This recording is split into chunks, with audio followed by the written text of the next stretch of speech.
We are the restaurant brokers, and we sell restaurants.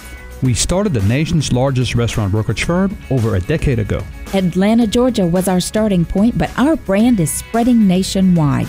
We define restaurant brokerage and help buyers just like these. Our dream, our goal, open up a restaurant, loving life, serving people breakfast and lunch, and then enjoying the rest of the day with them and ourselves. Buying an existing restaurant, leasing a closed restaurant space, or purchasing a restaurant franchise. We help buyers satisfy their appetite for acquisition. I'm part of a husband and wife team with this fella. Working with my wife has been a lot of fun. The ultimate goal for everybody here is to make this work. And because we have different strengths, we bring different angles to the deal. The process begins with our powerhouse website, WeSellRestaurants.com, where buyers sign online confidentiality agreements and browse restaurants for sale. Then we send buyers undercover to check out a restaurant and decide if it's the right one for them. Buyers get our proprietary business analysis tool with all the financial details on the business for sale. After studying the restaurant inside and out, it's back to our office. We are deal makers. We write contracts and negotiate terms for buyers and sellers. That's why we sell more restaurants than any other firm in the nation. We are the restaurant brokers. Our name says it all. You're back on the air with We Sell Restaurants. We operate the largest restaurant brokerage company in the nation based on the number of listings, transaction count, and volume. We are franchising nationwide. If you want to join our team, reach out to the restaurant brokers by checking our website at WeSellRestaurants.com. Today, our subject is Hell's Kitchen, and we couldn't have a better crew assorted for you today. We have former and current contestants on Hell's Kitchen.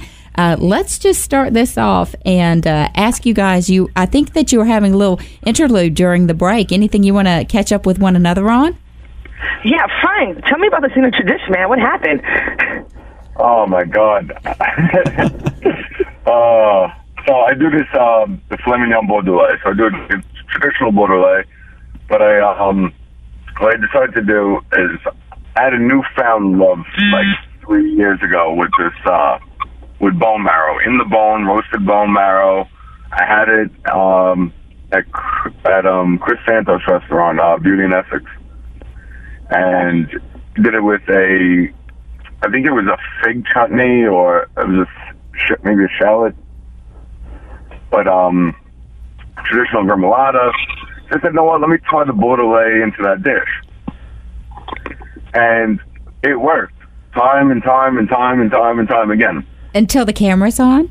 Of course, that's when it never works. Yeah, I mean that's I would say that's the story of my life, but that's the story of my life, I guess, in Hell's Kitchen.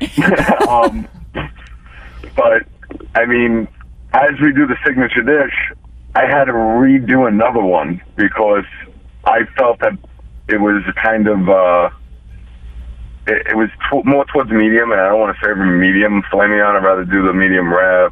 I mean, the way it should be. And I did it last second, and then I didn't want to butterfly it. I didn't want to slice it. It was just supposed to be there. That's not the way my plate was supposed to look. I just had to do it in a pinch, and I felt great. All right, it's on the plate. I capped it.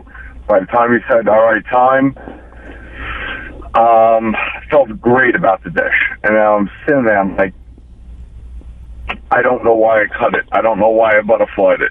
And that has nothing to do with how he judged me. It was the bone marrow. And I still don't know what I did wrong with that bone marrow. It was a roasted bone marrow. I'm actually going to write him a letter today. Yeah, but everybody in America and across the world watching, they feel your pain. So let me ask you this. When you are on that show and the cameras are rolling and something that you can do in your sleep, because you're all such accomplished chefs to begin with, what did you take away that you learned about yourself in the moment? And Robyn, maybe you can kick us off on that one. I definitely learned to always go with my gut instinct and to never question myself. Great. Yeah.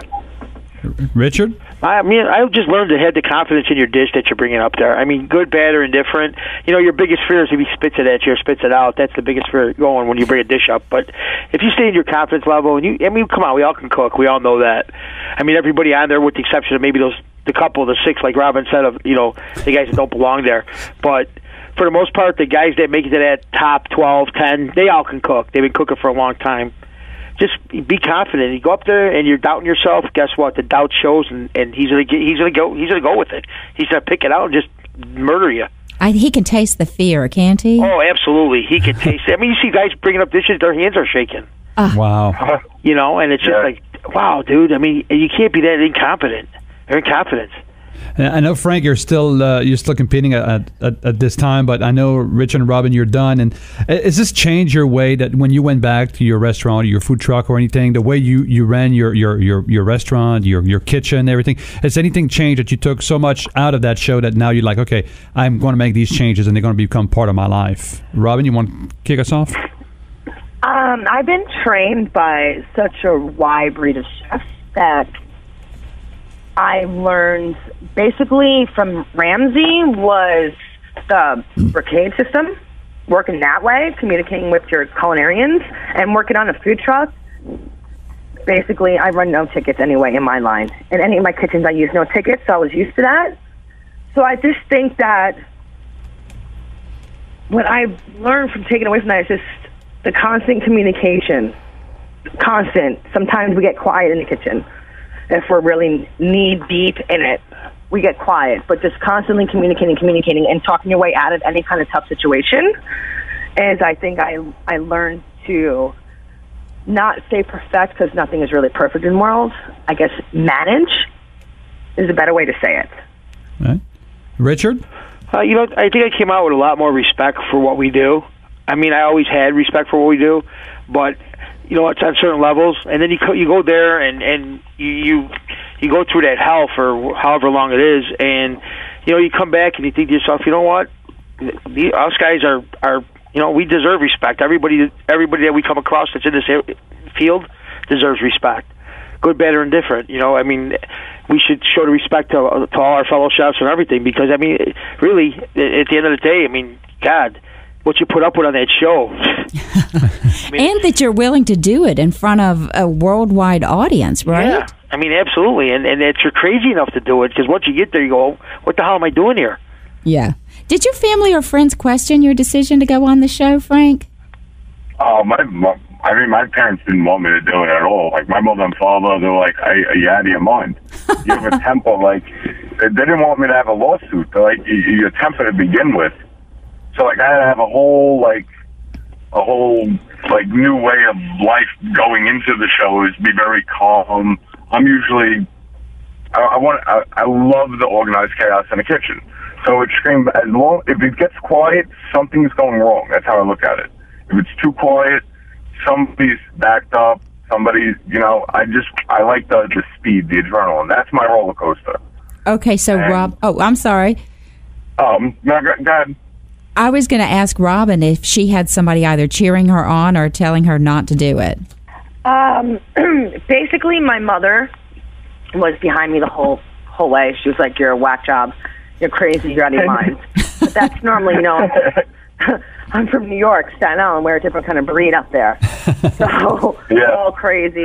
I mean, and we're all crazy who goes on this show anyway.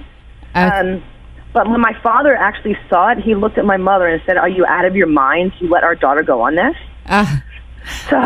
Okay, so now we know from all three of our great guests today, it takes a special kind of crazy, absolute, just the ability to manage under pressure, and obviously great culinary chops to face Gordan Ramsey in Hell's Kitchen. We are so excited you've been able to join us today. This is Eric and Robin Gagnon, the Restaurant Brokers. Remember, we're on the air each week as we satisfy your appetite for acquisition, feed the need for restaurant reality, and serve up the recipe for business success. Stay tuned. We'll be back right after this break with our own brand of restaurant reality.